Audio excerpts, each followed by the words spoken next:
Welcome to বরসাইনি। আর আমরা যাচ্ছি ক্ষীর Ganga Parvati valley.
তো ফাইনালি আমরা এখন পৌঁছলাম বরসাইনি পার্বতী হাইডাল প্রজেক্টের সামনে।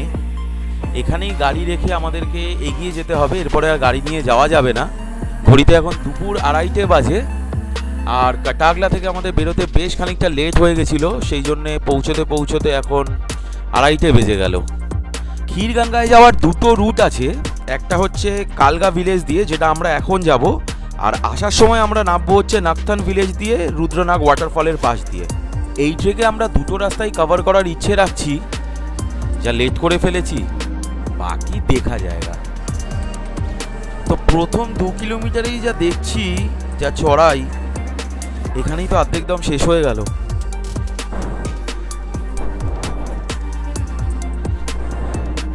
তো প্রথম 2.5 কিলোমিটার ট্রেক পর এরকম একটা চা খাওয়ার জায়গা আমরা পেয়েছি, যেখানে সবাই একটু চা কফি খেয়ে নিচ্ছি। পুরো দম এখানেই অনেকটা শেষ হয়ে গেছে, কিন্তু সময় বেশি যেহেতু নষ্ট করা যাবে না, তাই আবার বেরিয়ে পড়তে হবে।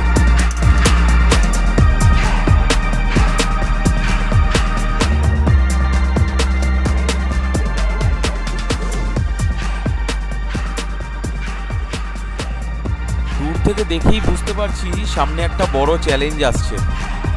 দূরে একটা পুল দেখতে পাচ্ছি, পুরো পাহাড়ের একদম ঢাল, আর বাদিকে এরকম একটা খাদের মতন যেখান দিয়ে একটা ঝর্ণা বয়ে যাচ্ছে। তো এটা একটা সিরিয়াস চ্যালেঞ্জ, কিন্তু দেখে শুনে নামতে হবে।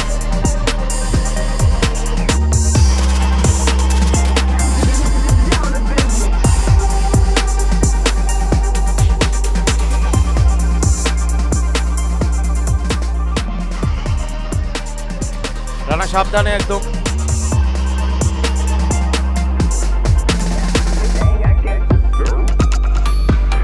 কিলোমিটারের কাছাকাছি ট্রেক করছি, আমার কিন্তু কোনো অ্যাঙ্গেল দিয়ে মনে হচ্ছে না এটা খুব ইজি ট্রেক।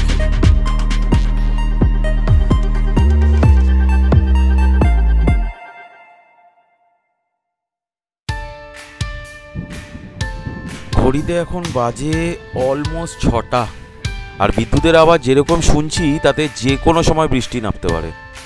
কিছুক্ষণ বসার পর ট্রেকটা আবার বাধ্য হয়ে শুরু করছি, কারণ একবার যদি বৃষ্টি নেমে যায় তাহলে কিন্তু পাহাড়ে হাঁটা ভীষণ ডেঞ্জারাস। আর সামনের রাস্তাটা যা দেখছি, আমি তো অলরেডি স্লিপ খাচ্ছি। এখানে বোর্ডও লাগানো আছে যে 2-1 পড়ে মারা গেছে। রীতিমতন হামাগুড়ি দিয়ে আমাকে উঠতে হচ্ছে। কি বলবো, মানে দাঁড়াও আগে উঠে নি। এখানে রাস্তায় উঠতে উঠতে দেখছি কিছু মার্কিংও করা আছে।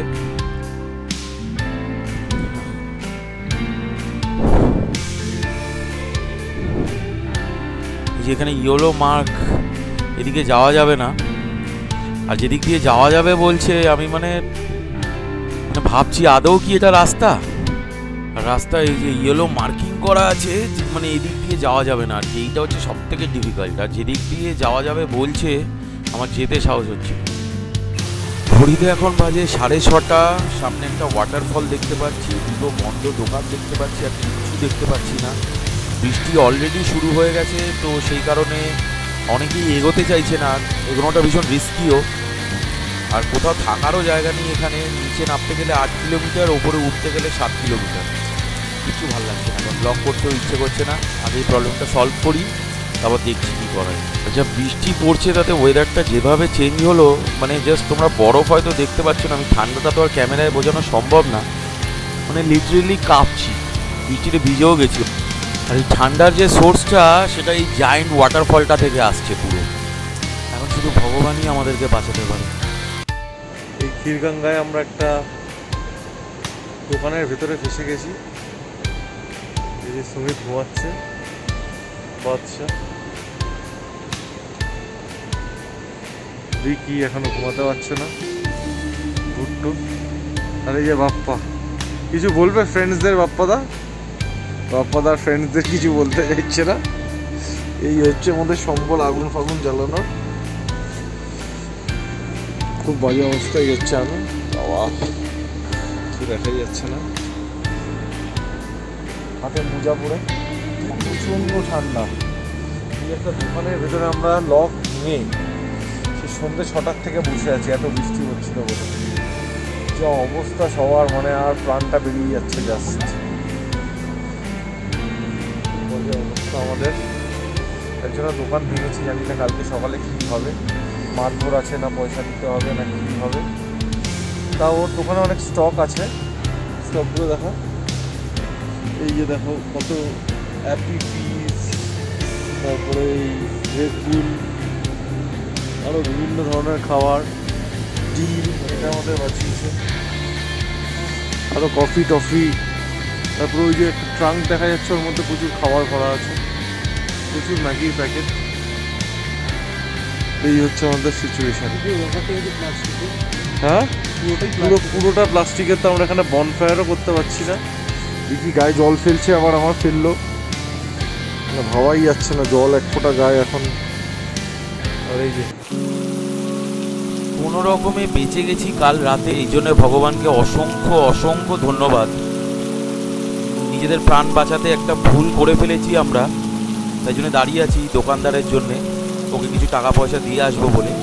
খুব বেশি কিছু জিনিস আমরা নষ্ট করিনি, শুধুমাত্র সার্ভাইভ করার জন্য যে যে জিনিসগুলো ইম্পর্টেন্ট, শুধুমাত্র সেই জিনিসই আমরা ব্যবহার করেছি ওর দোকান থেকে। যাই হোক, খারাপ তো লাগছেই, তাই ওর জন্য অপেক্ষা করছি। তো এখনও দোকানদার আসেনি, আমরা অনেকক্ষণ অপেক্ষা করলাম, পুরো টানা এখন 9টা বেজে গেছে। 3 ঘন্টা হয়ে গেছে, তাও দোকানদারের পাত্তা নেই। তাই বাধ্য হয়ে আমরা পাশের একটা দোকানে বললাম যে দোকানদার এলে আমাদের সাথে ওপরে গিয়ে দেখা করতে বলবেন, কেননা খুব খারাপ লাগছে ওকে টাকাটা না দিতে পারলে। আর পাশের দোকানে দিলাম না, যদি আসল দোকানদার টাকাটা না পায়।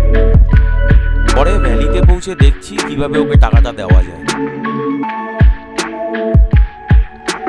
আমরা 3 জন, আর আমাদের সাথে নতুন 2 বন্ধু কাল রাত থেকে সাথে আছে। এত প্রবলেমও ছেড়ে যায়নি। অচেনা মানুষকে তাড়াতাড়ি বন্ধু বানাতে একমাত্র বোধহয় এরাই পারে। কালকে রাতের বৃষ্টির জন্য পুরো রাস্তাটার অবস্থা দেখেছো? পাথরগুলো প্রচুর স্লিপ হয়ে আছে, খুব রিস্কি। ভাগ্যিস আমরা কাল রাতে থেকে গেছিলাম, নাহলে খুব সমস্যায় পড়তাম। মাঝখানে মাঝখানে ফ্ল্যাট রোডও আছে, কিন্তু সেটা সংখ্যায় খুবই কম।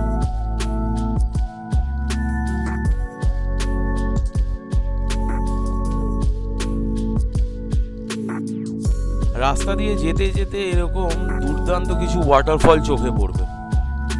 সত্যি ভিউ নিয়ে কোনো কথা হবে না।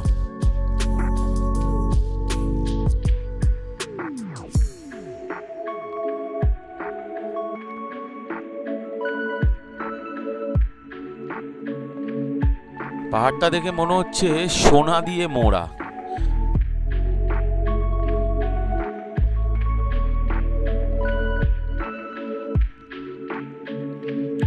দুটো বোর্ড দেখতে পাচ্ছি, একটায় লেখা আছে ক্ষীরগঙ্গা যেটা সোজা অ্যারো দেওয়া, আর একটা আছে রাইট সাইডে শর্টকাট। বুঝতে পারছি না কোন দিকে যাব। শর্টকাট নেব কি? শর্টকাট মানেই রিস্ক। অনেক ভাবনা চিন্তা করে ফাইনালি শর্টকাটটা নিয়েই ফেললাম, কেননা বাচ্চারা আগেই পৌঁছে গেছে, আমাদেরকেও পৌঁছতে হবে। কিন্তু উঠতে যা অবস্থা হচ্ছে, মানে চাতা একেবারে পুরো ঢাল। আলোটা দেখে মনে হচ্ছে ক্ষীরগঙ্গার কাছেই বসে আছি, কিন্তু যাওয়ার ক্ষমতা নেই, মানে সব দম শেষ হয়ে গেছে।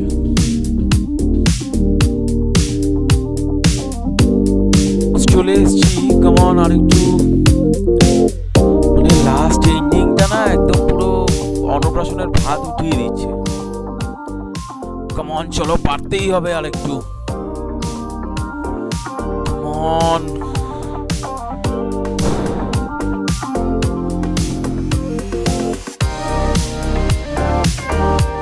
অটো থেকে দুটো আমি একটু পিছিয়ে গেছিলাম। বিকি আর রানা উঠে বসে আছে, রানা তো শুয়ে পড়েছে ওখানে, আর পারছে না দেখেই বয়ে যাচ্ছে, আমিও পারছি না জাস্ট। তো দীর্ঘ পরিশ্রমের পর আমরা ফাইনালি পৌঁছতে পেরেছি পার্বতী ভ্যালি। অসাধারণ এখানকার ভিউ, অসাধারণ অ্যাম্বিয়েন্স, মানে ক্যামেরা জাস্টিফাই করতে পারছে না এখানকার ভিউটা। আর এরকম একটা টেন্ট আমরা ভাড়া নিয়েছি, যেটা আমাদের 600 টাকা নিয়েছে। টেন্ট থেকে বসে একদম সামনের অসাধারণ দৃশ্য দেখতে পারবে। আর আমার বাঁ দিকে এরকম একটা বড় টেন্ট আছে, যেখানে আমার 4 বন্ধু আছে। এই টেন্টটার ভাড়া হচ্ছে 800 টাকা। ব্রেকফাস্ট শেষ হলেই আমরা সোজা চলে যাব আমাদের মেন অ্যাট্রাকশন ক্ষীরগঙ্গায়। সেখানে গেলে যদি গায়ের ব্যথাগুলো একটু কমে, এছাড়া তো আমি জাস্ট কোনো অপশন দেখতে পাচ্ছি না। আর এখানে টেন্টে বসেই যা ভিউ দেখতে পাচ্ছি, দূরের পাহাড়গুলোর বরফ, কোনো অসাধারণ জাস্ট। আর পুরো ভিউ যদি তোমরা দেখতে চাও, তাহলে আমি আমার ক্যামেরায় কিছু ভিডিও ক্যাপচার করেছি, সেগুলো ততক্ষণ দেখো কেমন লাগে।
ভিউ দেখে তোমরা এতক্ষণে বুঝতেই পেরে গেছো যে কেন 15 কিলোমিটার লম্বা ট্রেক করে আমরা ক্ষীরগঙ্গা এসেছি। তো এখন আমরা ডিম টোস্ট খাচ্ছি, যেটা এখানে 120 টাকা নিয়েছে। একটু এক্সপেন্সিভ, কিন্তু কিছু করার নেই। এরকম রিমোট জায়গায় কোনো খাবার দাবার তো আসে না, মোটরেবল রোড নয়, তাই একটু চার্জেস বেশি। তো অলরেডি রানার ব্রেকফাস্ট শেষ হয়ে গেছে, আর আমাকেও চট করে শেষ করে নিতে হবে। এখন ঘড়িতে সময় 12:30। এখন আমরা সোজা যাব ক্ষীরগঙ্গাতে। তো আর দেরি করে বেশি লাভ নেই। আর হট স্প্রিংয়ের ভিডিও আমার এই এপিসোডটায় নেই, এর পরবর্তী এপিসোডে তোমরা পাবে। তো সেই কারণে চ্যানেলটা লাইক আর সাবস্ক্রাইব করে দিও, যাতে সময় মতন পরবর্তী ভিডিও নোটিফিকেশন তুমি পেয়ে যাও। তো আজকের মতন গুড বাই।